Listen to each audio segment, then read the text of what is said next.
হুমায়ুন আহমেদ ভাইয়ের ওয়াইফ। তো এখন শাওন ভাবি একটা পোস্টে দিয়েছে তার ফেসবুক ওয়ালে গিয়া, এই 2-3 দিন ধরে একটা হট্টগোল শুরু হয়ে গেছে। সে বলে সিডিআই দিয়ে কি বলে লিখছে, তার ফেসবুক ওয়ালে গিয়া সিডিআই দিয়ে কিছু একটা লিখছে। তারপরে ওই জুলাই যোদ্ধাদের নিয়ে তাদের নামের আগে যখনই নায়িকা মডেল অভিনেত্রী লাগাইছে, হুট করে বছর না যেতে এরা কোটি কোটি টাকা মালিক। কিভাবে? কারণ এদের গুরু মাতা হাসিনা এদেরকে দিয়ে ভারতে সে হাই প্রোফাইল নেতাদের বিছানায় সার্ভিস দিতে পাঠাইতো। এরা যখন বড় বড় নেতাদের খাটকা পাইতো, তখন এক রাতে এরা কোটি কোটি টাকা কামাই করতো। সারাদিন ধরে দেখলাম আমার কলিগ মেহের আফরোজ শাওনকে গালিগালাজ করা হচ্ছে। এখন তো গালাগালি করতেছে, কয়দিন পরে রাস্তায় পাইলে বইরা দিব। ওমা, এখন দেখি সবাই আমাকেও গালি দিচ্ছে। বলে যেতে চাই, আজকে শাওন আপার সাথে যেটা হয়েছে, আমি শাওন আপার জন্য না, একটা মেয়ের সাথে কেউ যদি এরকম মবের কথা বলে আপনারা সবাই রুখে দাঁড়াবেন। সেটা সে যেই পার্টি করুক না কেন, একটা মেয়ের সাথে যদি এইভাবে কথা বলে, এটা আপনার মেহের আফরোজ শাওনকে কিছু বইলেন না। বেচারির বিয়া হয়েছিল 56 বছরের একটা বুড়া বেটার সাথে। হুমায়ুন আহমেদকে বিয়ে করছে সে শুধুমাত্র টাকার জন্য। টাকা যখন পাইছে সে আবার শারীরিক সুখ পায় নাই। শারীরিক সুখ না পাওয়ার জন্য এখন শুধু সে যেখানে যায় সেখানেই শুধু সিডিআই বলতে থাকে। প্রিয় দর্শক, ইতিমধ্যে আপনারা ভিডিওর গুরুত্বপূর্ণ অংশবিশেষ দেখে ফেলেছেন। আরো কিছু গুরুত্বপূর্ণ তথ্য আমাদের হাতে রয়েছে, সেগুলো তুলে ধরার চেষ্টা করব। তার আগে অনুরোধ করব, যারা এখন পর্যন্ত ভিডিওটিতে একটি লাইক দেননি, অতি দ্রুত ভিডিওটিতে একটি লাইক দিয়ে চ্যানেলটি সাবস্ক্রাইব করবেন। কথা বাড়াবো না, চলুন আগে আমরা সরাসরি ভিডিওটি দেখে আসি। কি সিডিআই লিখে থাকে? সিডিআই মানে কি? মানেটা কি সিডিআই? সিডিআই মানে কি? গতকাল চুল কেটে আসছে, বুঝছেন? চুলের কাটিং কেমন হয়েছে পারলে কমেন্ট করে জানেন। একটু বেশি ছোট ছোট করে কাটছে, এই কারণে হলো ঘন ঘন ওই সেলুনে যেতে একে তো মন চায় না, দ্বিতীয়ত সেলুনে গেলে $50 চার্জ করে, বুঝছেন? তো দুইটা পয়সা বাঁচাইলে সমস্যা কি? এই জন্য ওই বেশি করে কাটতে ইচ্ছে ছাড়া যাতে 6 মাসে চুল বড় না হয়। তো আপনারা চিনলেন না, দেখতে তো শয়তানটার মতো দেখা যেতেছে, আমার যেহেতু দেখতেই পাচ্ছে। তো যাই হোক, তারপর একটু কমেন্ট করে জানেন। আজকের ভিডিওটা যে কারণে করার, সেটা হলো আমাদের শাওন ভাবি হুমায়ুন আহমেদের ভাইয়ার ওয়াইফ, হুমায়ুন আহমেদের ভাইয়ের ওয়াইফ। তো এখন শাওন ভাবি একটা পোস্টে দিয়েছে তার ফেসবুক ওয়ালে গিয়া। এখন আমি বুঝলাম না, শাওন ভাবির কিন্তু খুব একটা ফ্যান ফলোয়ার নাই, আমগো চাইতে অনেক কম, আমার চাইতে তো অর্ধেক। তো এখন আমি বুঝলাম না তার কি খেয়ে দেয় কোনো কাম কাজ নাই। গিয়ে দেখলাম ঘরে বইয়ে থেকে উনি একটু পরপর খালি পোস্ট করে। তার ফেসবুক আমি কখনো যাইনি, জীবনও যাইনি, কিন্তু এই 2-3 দিন ধরে একটা হট্টগোল শুরু হয়ে গেছে। সে বলে সিডিআই দিয়ে কি বলে লিখছে, তার ফেসবুক ওয়ালে গিয়ে সিডিআই দিয়ে কিছু একটা লিখছে। তারপরে ওই জুলাই যোদ্ধাদের পরে একটা শব্দ ব্যবহার করছে সিডিআই, এইটা নিয়ে হাউকাউ শুরু হয়ে গেছে। তো দেখলাম ওই কোন এক জায়গায় সাংবাদিক সম্মেলন করে একটা ইয়াং ছেলে, দাড়ি মোজ ঠিক মতো উঠেনি, বলতেছে ওই শাওনের শাওন যে বাড়িতে থাকে তার বাড়ির 2 তলা থেকে। তো বুঝলাম তার কথা শুনে, শাওন সম্ভবত 2 তলা 3 তলা কোন এক বাড়িতে থাকে, তাকে সে উপরে থেকে সেটাই না হাসরায় তার ছায়া ধরা, ব্লাউজ ধরা, তার ব্রা ধরা টাইনাস, তারপরে হ্যাস রেটেছে। তো মপ করে না ভাই, কেমন মপ তো এমনি করে, মপ তো এমন না যে আপনাকে পুলিশের মতো, আমেরিকার পুলিশের মতো গিয়ে বলবে, ঘরের নখ দিয়ে বলবে স্যার আসসালামু আলাইকুম, কেমন আছেন, ভালো আছেন কিনা, এই কারণে আমরা আসছি, এই যে দেখেন এই ধরনের একটা অভিযোগ আপনার বিরুদ্ধে আসে, আপনি যদি প্লিজ মাইন্ড না করেন আমাদের সাথে চলেন, পুলিশের গাড়িতে গিয়ে বসবেন। আর আমাদের নিয়ম হলো পুলিশের গাড়িতে বসার আগে আপনাকে হ্যান্ডকাপ পরাতে হবে। স্যার আপনি মনে কিছু করেন, এটা আমাদের প্রসিডিওর, আমাকে মাফ করবেন। তো এইভাবে তো আমেরিকার পুলিশের মতো গিয়া শাওনের ঘরের দরজার সামনে গিয়ে বলবে না, তাই না? মব তো ভাই সেরকম জিনিস, মব তো আমরা দেখছি, তাই না? তো এখন জুলাই যোদ্ধাদের একটা অংশ, জুলাই যোদ্ধাদের নামধারী একটা অংশ আমি বলবো এই কারণ জুলাই যোদ্ধাদের নিয়ে কোনো একটা খারাপ কথা বলে যারা কিনা পঙ্গু হয়েছে, চোখ হারাইছে, শত শত ছেলে মেয়ে মারা গেছে, এটা তো মিথ্যা কথা না। তো সবাইকে অপমান করা হয়, তো কাজেই জুলাই যোদ্ধা শব্দটা ব্যবহার করার আগে আমরা আমাদের আরও সতর্ক হওয়া উচিত, যাতে সত্যিকারের জুলাই যোদ্ধা ছিল তাদের প্রতি যাতে অসম্মান না হয়। নাইলে তো ভাই আল্লাহর গজব পড়বো আমাদের উপর, কারণ তারা তো তাদের জান দিছে, তারা তো চাইছিল সত্যি বাংলাদেশে একটু পরিবর্তন আসুক। এখন পরবর্তীতে কিছু লোক এসে নিমক হারামি করছে, এটা তো ভাই তারা জানতো না, তারা জান দেওয়ার আগে জানতো, তাদেরকে বলা হয়েছিল না আল্লাহ তাআলার কাছ থেকে তাদের উপর ওহী আসলে কিচ্ছু আসেনি, তারা কিচ্ছু জানেও না, তারা নির্দ্বিধায় পুলিশের গুলিতে মারা গেছে। কি বাংলাদেশে একটা পরিবর্তন আসবে, আমরা অর্থনৈতিক।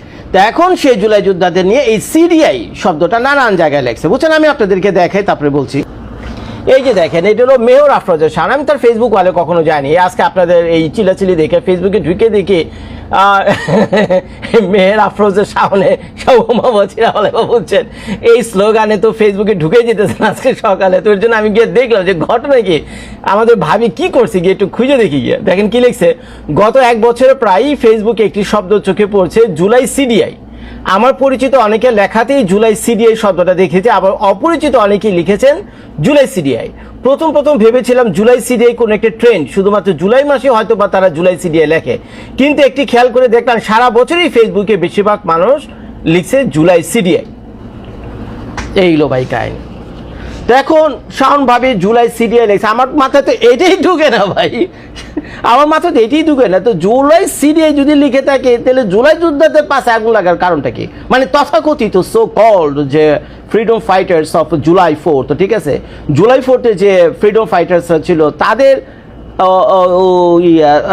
তাদের এত চেতার কারণটা কি? সে যদি সিডিআই লিখে থাকে, সিডিআই মানে কি, মানেটা কি সিডিআই? হ্যাঁ সিডিআই মানে কি? আমি তো কোনো মানে বুঝি না। হন্ডা সিডিআই কোনোদিন একদিন নাম শুনছিলাম, ঠিক আছে, গুগলে সার্চ মারলে আরো সিডিআই দিয়ে কি বুঝে পূর্ণাঙ্গ মানে ফুল মিনিং কি সিডিআই সেটা দেখা যায়, কিন্তু এটা খারাপ কিছু না, সেটা তো খারাপ কিছু না রে ভাই। কিন্তু সিডিআই দেখলে জুলাই যোদ্ধারা চাইতে গেলে মানে সোকল, আই এম সরি বারবার জুলাই যুদ্ধ কথাটা হিসেবে মুখে মাফ করবেন আমাকে, সোকল কথাটা আগে লাগবে, তথাকথিত সোকল, বুঝছেন। তো তাদের পাশায় তাদের পাশে আগুন লাগে গেলে বুঝছেন জুলাই সিডিআই লিখলে। তো যাই হোক, শাওন ভাবি এটা লিখছে, আর শাওন ভাবি লিখতে দেরি আছে, আর ওই সোকল জুলাই যুদ্ধরা তো একেবারে কোপে পেটে পড়ছে।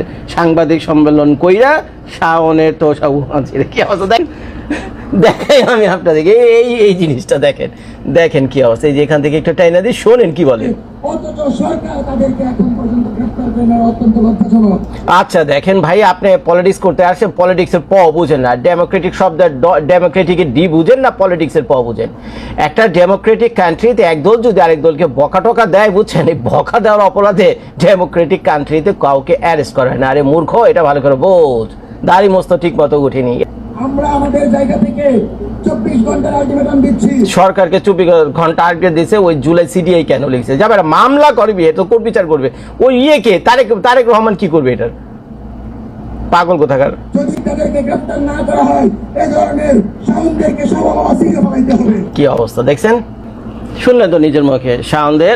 শাওন এবং শাওনের মতো যারা আছে সবারই সব মহচিরা বলো, কপাল ভালো, আমারে বলেনি, আমার তো আর ওইটা নাই। শাওন ভাবির ওইটা আছে, এটা ঠিক, শাওন ভাবির ওইটা আছে, কিন্তু জজ ভাইয়ের তো ওইটা নেই। আমার কি চিনবো, আমি তো জানি না। আমি তো ভাই পক্ষে বলিনি বিপক্ষে বলিনি, আমি ন্যায়ের কথা বলছি। যদি আপনারা সিরিয়াস জুলাই যুদ্ধে হইতেন তাহলে আপনারা কে কার নামে রাখে কি সিরিয়াস, জাস্ট কি 2 মিনিটস দিয়ে কে কার নামের আগে বা পরে সিডিআই লিখলো না কি লিখলো না লিখলো, সত্যিকারের যদি জুলাই যুদ্ধ হইতেন, দেশপ্রেমিক হইতেন, সত্যিকার দেশপ্রেমিক হইতেন, এইগুলি নিয়ে আপনারা সিরিয়াস হইতেন না। এগুলো ডেমোক্রেটিক কান্ট্রি খুব ইজি ব্যাপার, বুঝছেন। একজন আরেকজনের বিরুদ্ধে কথা বলবে, চিল্লাচিল্লি করবে, বকা টকা দেবে, এটা প্রতিটা দেশে। আমেরিকাতে বসে আমেরিকার লোকজন ডোনাল্ড ট্রাম্প ইচ্ছা মতো গাইলে যাচ্ছে। কই ডোনাল্ড ট্রাম্প কবে দেখছেন কারে এসে ঘর থেকে তুলে নিয়ে গেছে? না, কোনোদিনও করেনি। হোয়াইট হাউসের সামনে খালে মাইক দিয়ে প্রত্যেক দিন ডোনাল্ড ট্রাম্পে বকতেছে গিয়ে। আমি নিজে চোখে দেখেছি হোয়াইট হাউস, আমার বাড়ি থেকে হোয়াইট হাউস 3 ঘন্টা ফ্লাইট টাইম, মাইক লাগে এমনি জোরে চিল্লে, রাস্তা থেকে জোরে চিল্লে করলে তো হোয়াইট হাউসের ভিতরে ডোনাল্ড ট্রাম্প শুনবেন, এই জন্য মাইক লুয়ে তারা সই সামনে দিয়ে পুলিশ টুলিশ ঘুরতেছে, আজও শুধু শুনি কাউকে অ্যারেস্ট করার জন্য। তো এগুলো হয় না, বুঝছেন। তো আপনারা পোলাপান মানুষ, পলিটিক্স করতে আসছেন, মাথা ঠান্ডা রাখেন, রক্ত গরম, রক্তও ঠান্ডা করেন, বুঝছেন। এমনি চলবে না, রক্ত যদি এরকম দ্রুত গরম হয়ে যায়, রক্ত কিন্তু আবার দ্রুত এরকম ঠান্ডা হয়ে যাবে, বুঝছেন। তাহলে দ্রুত ঠান্ডা হয়ে যাবে, তখন কিন্তু আবার দোষ দিবেন না, পরে আমি ওয়ার্নিং দেয়নি, বুঝছেন। থাক, আপনার মেহের আফরোজ শাওনকে কিছু বইলেন না। বেচারির বিয়া হয়েছিল 56 বছরের একটা বুড়া বেটার সাথে। হুমায়ুন আহমেদকে বিয়ে করছে সে শুধুমাত্র টাকার জন্য। টাকা যখন পাইছে সে আবার শারীরিক সুখ পায় নাই। শারীরিক সুখ না পাওয়ার জন্য এখন শুধু সে যেখানে যায় সেখানেই শুধু সিডিআই বলতে থাকে। সিডিআই মানে কি জিনিস এটা তো আমরা সবাই বুঝাই গেছি। থাক, বাদ দাও। এখন আমি বুঝলাম না মাহির আসলে হইলটা কি, মানে ও আসলে মানে কি সমস্যা ওর? ও পাগল হয়ে গেছে। শাওনকে গালিগালাজ করা হচ্ছে, যেহেতু আমার কলিগকে গালি দেওয়া হচ্ছে, সেটা আমার গায়েও লেগেছে, লাগছে ওর গায়ে, প্রোটেস্ট করলো। ওমা, এখন দেখি সবাই আমাকেও গালি দিচ্ছে। গালি দিবে না সবাই না, যে ফালতু কিছু আছে না, যেগুলোর নাম রাখছে জুলাই যোদ্ধা, নিজেদের নাম রাখছে জুলাই যোদ্ধা, এরা। তারপর বসে থাকতে থাকতে হঠাৎ আমার মাথায় আসলো যে বাংলাদেশে রাইট নাও। আচ্ছা, এই সেরি তো কথাই কইতে পারে না। এই সেরির নায়িকা কেন বানাইছে? আর নিজেরা জুলাই যোদ্ধা হয়ে গেছে। ও রিয়েলি? তারপরে কি কয় মাপারি শোনেন। সবচেয়ে ভালো অ্যাক্টরকে? শাকিব খান। বাবা, এই শাকিব খান এত ভালো অভিনয় করে না এই জুলাই যোদ্ধাদের মতন। তারা অভিনয় করে আপনাদের বিশ্বাস নিয়ে, ইমোশন নিয়ে যেভাবে ছলনা করেছে, আপনাদেরকে ঠকিয়েছে, আপনাদের স্কুল পড়ুয়া বাচ্চাদেরকে নিয়ে রাস্তায় মিছিল করেছে, মিছিল করতে যে নিজেরাই ওদেরকে মেরে নাম দিয়েছে ছাত্রলীগ মেরেছে, আওয়ামী লীগ মেরেছে। হায় রে, এত বড় বাটপার এই মাহিয়া মাহি। মানে যেমন মেহের আফরোজ শাওন তেমন তার কলিগ, বুঝতে পারছেন? মানে প্রোটেস্টও করতে আসে আরেক, বুঝতে পারছেন? মানে জুলাই যোদ্ধারা নাকি নিজেরাই মাইরা ফেলছে। এটা হয় মানে আমাদের কত শত বাচ্চাদের প্রাণ গেছে আমরা শুধু জানি, যাদের প্রাণ গেছে। হ্যাঁ, এরা হইতেছে জুলাইয়ের রাজাকার, বুঝতে পারছেন? যারা স্বীকারই করতে চায় না যে তারা আসলে কি খারাপই করছে, তারা আসলে কতটুকু খারাপই করছে। যেটা খারাপ সেটাকে খারাপ বলা শিখেন, বুঝতে পারছেন? আর ইনায়া বিনায়া করে কথা বললেন না। এইসব করে কথা বলার সময় আর সুযোগ কোনোটাই কিন্তু এখন নাই, ঠিক আছে? আর মেহের আফরোজ শাওনকে বলতেছি, মানে আপনি একটু অফ যাইতে পারেন না? মানে আপনি কিন্তু আপনার লেভেল কিন্তু অনেক উপরে। হ্যাঁ, আপনার লেভেল উপরে উঠাইছে হুমায়ুন আহমেদ স্যার। হুমায়ুন আহমেদ স্যারের বউ হয়ে আপনি এইরকম করে কথাবার্তা বলেন, আপনি একটু অফ যান, বুঝছেন? মানে এই ছেলের তো কোনো, মানে মাহিয়া মাহির তো কোনো মাথায় ঘিলু নাই, কিন্তু আপনার মাথায় তো ঘিলু আছে। একটু অফ যান, বুঝছেন? নাইলে আপনার আসলে যে খোয়াইশ আছে, যে জিনিসটা আসলে আপনি হুমায়ুন আহমেদ স্যারের কাছ থেকে পান নাই 56 বছর বয়সে, এখন সব জুলাই যোদ্ধারা মিলা আপনাকে দেওয়া শুরু করবে, বুঝছেন না? আপনি একটু অফ যান আপা। দরকার কি বলেন সবার কাছ থেকে উল্টাপাল্টা কথা শুনতে ভাল লাগে? হ্যাঁ, আশা করছি পুরো ভিডিওটি আপনারা মনোযোগ সহকারে দেখেছেন এবং এখানে কি বলা হয়েছে সেটাও বুঝতে পেরেছেন। তো এই বিষয় নিয়ে আপনাদের কি মতামত অবশ্যই কমেন্ট করে জানাবেন। তো চলুন পরবর্তী ভিডিওটি আমরা দেখে আসি। ওরে বাবা, মাহিয়া মাহি তার কলিগকে নিয়ে ভিডিও বার্তা দিয়েছে। মেহের আফরোজ শাওন হচ্ছে মাহিয়া মাহির কলিগ। তো মাহিয়া মাহি কোথাকার কলিগ? খাটের কলিগ নাকি মাঠের কলিগ? আপনারা দেখতে পাচ্ছেন হঠাৎ করে এইসব কালচারাল ফ্যাসিস্টরা মাথা উঁচু করে দাঁড়াইছে। বিগত 2 বছরে ম্যাক্সিমাম কালচারাল ফ্যাসিস্ট তারা মুখ বন্ধ রাখছিল। কিছু কিছু কালচারাল ফ্যাসিস্টরা কথা বলতো ঠিকই, কিন্তু বেশিরভাগই চুপ ছিল। কিন্তু হঠাৎ করে সবগুলো কালচারাল ফ্যাসিস্ট একসাথে মাথা উঁচু করে দাঁড়ানো শুরু করছে। কিভাবে বা কেন? এইটার 2টা কারণ, দোনোটা কারণ আমি আপনাদেরকে বলবো। আপনারা 100 থেকে 100 মিলাই দেখেন। সর্বপ্রথম কারণ হচ্ছে আমাদের বর্তমান দুর্বল সরকার। এই বিএনপির দুর্বলতার কারণে নতুন স্বাধীন বাংলাদেশের বুকে দাঁড়িয়ে এসব কালচারাল ফ্যাসিস্টরা হাসিনার পক্ষ নিয়ে কথা বলতেছে। অথচ বিএনপি দলের সবচেয়ে বেশি ক্ষতি যদি কারো কারণে হয়ে থাকে এসব কালচারাল ফ্যাসিস্টদের কারণে হয়েছে। বাংলাদেশের জনগণ কালচারাল ফ্যাসিস্টদেরকে ফলো করতো, তাদেরকে দিয়ে শেখ হাসিনা জায়গায় জায়গায় মব সৃষ্টি করেছে। এসব কালচারাল ফ্যাসিস্টদেরকে দিয়ে শেখ হাসিনা আমাদের আপোষের নেত্রী বেগম খালেদা জিয়াকে নিয়ে অসম্মানজনক বক্তব্য দেওয়া হয়েছে। আমাদের রাষ্ট্রপতি শহীদ জিয়াউর রহমানকে দিয়ে অসম্মানজনক বক্তব্য দেওয়া হয়েছে। আমাদের বর্তমান প্রধানমন্ত্রীকে নিয়ে অসম্মানজনক বক্তব্য দিয়েছে। এইসব কালচারাল ফ্যাসিস্টরা আমাদের নেত্রী বেগম খালেদা জিয়ার বাসার সামনে গিয়ে মব সৃষ্টি করেছে। আপনারা দেখেছেন না যে তারানা হালিম, সুবর্ণা মোস্তফা, শমী কাইসার, তারপরে এসব মাহিয়া মাহি, মেহের আফরোজ শাওন, চঞ্চল চৌধুরী, সাজু খাদেম, এইরকম আরো যত কালচারাল ফ্যাসিস্টরা ছিল তারা বেগম খালেদা জিয়া বাসার সামনে গিয়ে মব সৃষ্টি করেছে। বেগম খালেদা জিয়াকে দিনের পর দিন অসম্মান করেছে। কিন্তু বিএনপি সরকার কি করতেছে? ক্ষমতায় এসে এইসব কালচারাল ফ্যাসিস্টদেরকে নিয়ে চুপ, এইসব কালচারাল ফ্যাসিস্টদেরকে চিহ্নিত করে তাদের শাস্তি দিচ্ছে না, তাই না? আর এই কারণে এইসব কালচারাল ফ্যাসিস্টরা এত বড় সাহস পেয়ে গেছে। অথচ বিএনপি সরকারের উচিত ছিল ক্ষমতায় এসে সর্বপ্রথম এইসব কালচারাল ফ্যাসিস্টদেরকে চিহ্নিত করে তাদেরকে আইনের আওতায় আনা, তাদেরকে সর্বোচ্চ শাস্তি দেওয়া। কিন্তু বিএনপি সরকারের কমর এমন ভাবে হাসিনা ভেঙে দিছে, তিনি এখন আস্তে আস্তে হাঁটতে পারতেছে না, দৌড়াবে কিভাবে, তাই না? সেই জন্য তার শরীরে জোর নাই, তিনি এইসব কালচারাল ফ্যাসিস্টদেরকে শাস্তি দিতে পারছে না।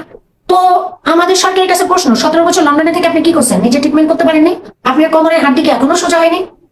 আমাদের আপোষের নেত্রী বেগম খালেদা জিয়াকে নিয়ে যেসব অসম্মানজনক বক্তব্য এইসব কালচারাল ফ্যাসিস্টরা দিত, আমরা শুনতাম আর আমাদের কলিজা জ্বলতো, আমাদের বুক জ্বলতো। আর আপনার সন্তান হয়ে আপনার খারাপ লাগেনি? আপনার লাগলে এইসব কালচারাল ফ্যাসিস্টরা কি আজকে কথা বলার সুযোগ পেত?